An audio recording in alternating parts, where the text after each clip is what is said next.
Welcome to a new video series that I would like to present. And this video series is something that is going to be for more a select few clients. And what this video series is basically what we're doing for the last 1%. What are we working with pro riders? Sort of like those things that are like at the very sharp end, and what does it look like? And I want to be able to bring that out a little bit and give everybody a little bit more of an understanding of what the last 1% is like and what I'm doing with pro riders. So I thought this particular video, we would do something that is very appropriate for my methodology and how we teach.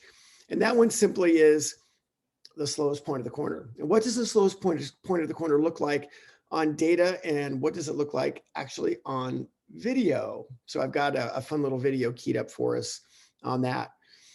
Normally when we look at this, you might be used to the data graphs. So the data graphs are simply going to look something like here. Let me I'm going to key these up here, so bear with me for a quick second. So here we go.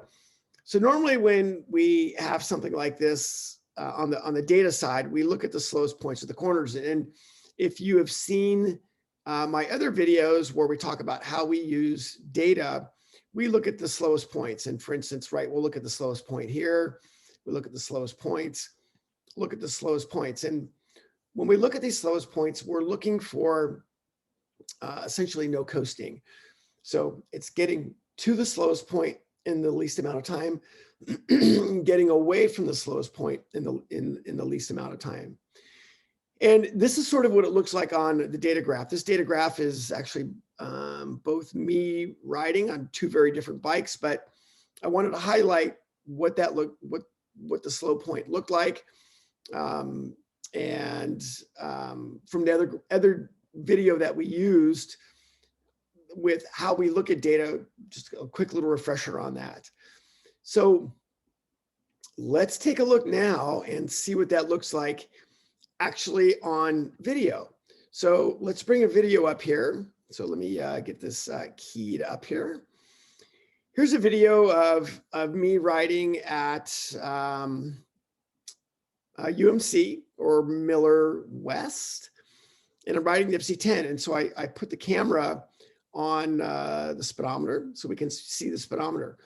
So it's not just that there's not any neutral throttle, it's the timing of where the slow point is. So we're going to kind of stop corner by corner and take a look at that and see what that really looks like.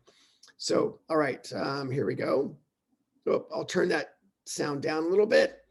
So as you come in here into turn one, and great, I'm going to slow it down a little bit, and you can see the speed, right? 90. Oops, we're coming back up. Get up to 130 or so. 95, 90, 84, 82, 78, 75, 70, 68, 68, and then that's it, 68. And we start already building some positive acceleration. We hang on to 70 for a millisecond, and then it starts to build from there. This turn one, it seems like it's a 90-degree corner, but it's much longer than that. The main point is that the slow point is very short, and we're starting positive acceleration as we go past the apex. So let's listen to that in real time, or watch it in real time.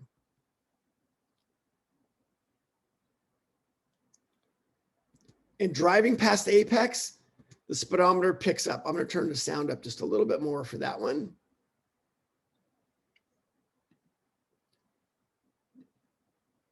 So now we're going to come into two, and we get up to 102 miles an hour.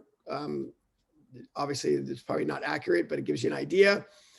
And as we come into here, the speed comes down 81, 80, and already back up to 81, right? So 81, 80, 80, 80, and then it's already starting positive acceleration as we go past the apex. And that's how we know we have it right. Very, very short and positive acceleration as we go past the apex. So let's watch this one in real time.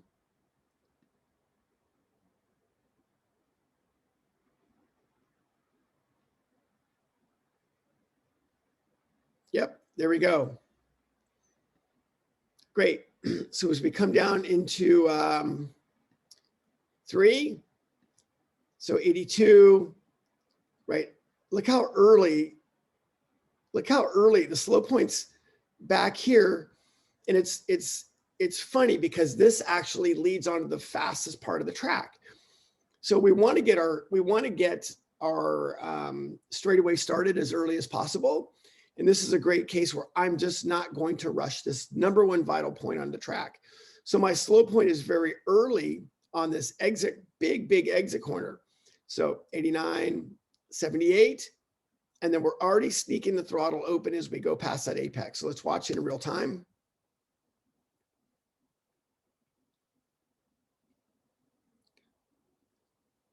Turn 4, driving it past there. Great. So yeah, we get in here, get up to 100 and whatever it is, 30 something miles an hour. Now we're coming into a very tight radius, much more, almost 180-degree corner. But the exit opens up. So we know that since the exit opens up, the acceleration zone is longer. So we are going to treat it more like an exit corner. So let's watch. So we just end up going 130 something miles an hour, 133. Now we've got to slow way down, but let's again watch the speedometer. There's our turn in, 62, 59, 56, 53, 48. And as we go past the apex, just starting to pick up some positive acceleration right there. So really maximize this entry, and 48 right there, right before the apex, and just picking up positive throttle as we go past the apex. For that radius corner, pretty darn good. And then again, as we accelerate out, you can see the speed jumping back out. So we'll watch that one in real time.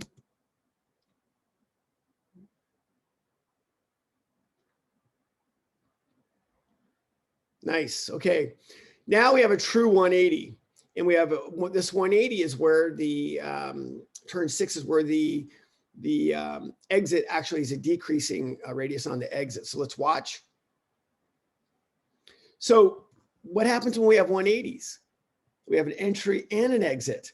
So as we approach it, right, we'll watch the speedometer, 80, 62, 50, 50, 46, 46 here.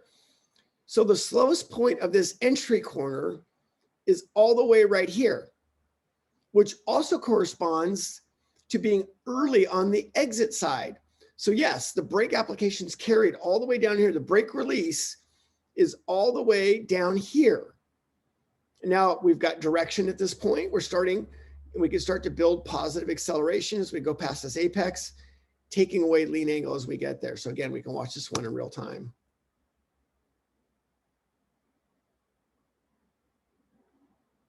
Yep, nice job there. A little bit of an entry corner coming up here. So entry corner meaning that we're going to use our brakes to or past the apex.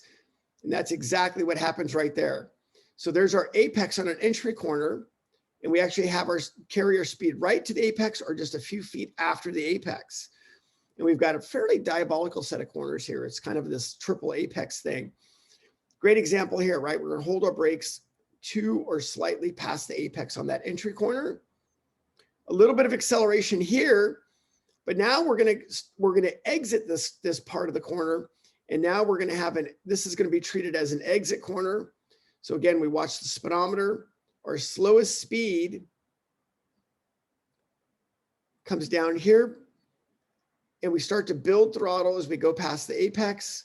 The radius opens up, and we're accelerating as we go past that apex. And the reason it's happening so early is because basically we have time to make it happen. So we're trying to be as efficient as we can in there. And we have a really slow throttle hand in here, but we're keeping that overall, that positive acceleration going. So now we've got 8.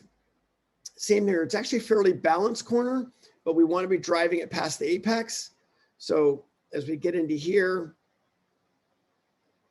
I think we're just starting to pick the throttle up as we go past the apex. Fairly balanced corner in here, 92, 87, 86.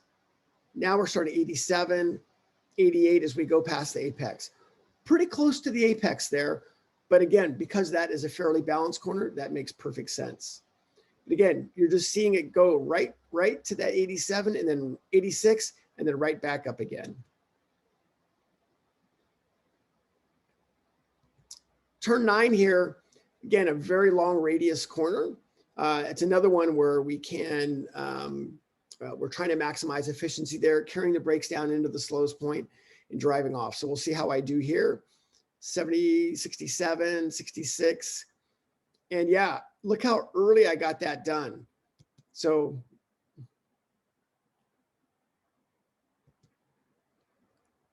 yeah, you can see the slowest point lasts a little bit longer here because the radius is so long.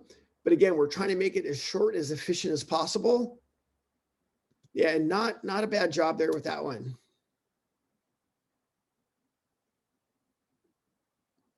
Yep.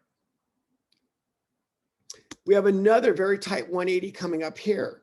So you'll see how late the slow point is on the entry part of it, but how early the slow part is on the exit part of it. So again, we accelerate up to 104. And as we come down in here, look how slow this is. Look how slow this is. 43 miles an hour. 42 miles an hour. So 42, the slowest point is here. So as we look at this, let's make sure we talk about that, right? The slowest part of the entry part of the corner is here, but this also is the slowest part of the exit part of the corner. So we're going to get ready to start our exit coming up here. So yep, that's how 180s are going to work. All right, so let's go a little further. And as we go past the apex in here, yep, we're building throttle as we go past the apex there as we take away lean angle again. So we'll watch that one in real time. And you can actually hear the engine in here.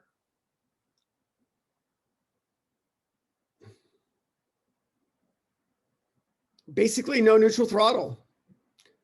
Then we're back out on the front straight for to do it all over again. So I thought this was a really great video to the video to watch the speedometer and really watch how concise we ultimately want that slow point, how short it is, and how we're trying to get to it and trying to get from it. And the speedometer really brings that out in this particular video. And same thing with the data graph. When you see those nice sharp V's, this is what it looks like on the bike, and that's what it looks like with the speed in real time. So there you go. There's a little bit of the slowest point of the corner for you, and it's exactly what we talk about when we work with pro riders, is trying to make it as efficient as possible, getting to the slow point and getting away from that slow point.